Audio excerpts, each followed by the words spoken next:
which is called the itinerant mixer, is that music listening is often a fairly static situation where you're listening to what the mixing engineer thought that the sound would sound like, or the song would sound like. And it's very different than if you're listening to live music, or if you're playing live music and you get to wander around and listen to the different musicians independently, or hear different parts of music up close. So what we did was take a bunch of stems, and stems are the individual recordings of the individual parts in a band, or in a recording, and separate them out, gave them each a sound source, a directional sound source, and a user who gets to wander around in this environment and listen to each of the sources independently.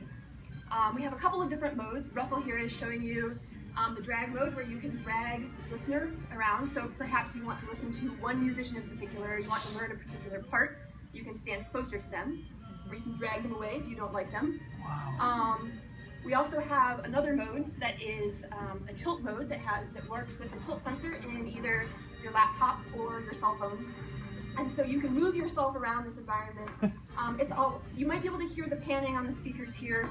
I'm afraid to turn it up any louder, but it's a lot of fun. If you'd like to try it with our headphones, come find us afterwards because we can show you. And we actually have a third mode that we won't be able to demo for lack of cell phone demo capabilities, but we have a walking mode where you have to physically walk across the room towards the different sound sources, and you will, as you walk towards the sound source, you'll hear it more, and that also has a rotation built in, so if you are facing towards the source, you'll hear it louder than if you are facing away from it, and the panning works like that. So come find us afterwards and listen to it and play with it yourself, because it's a lot of fun to wander around, and thank you very much.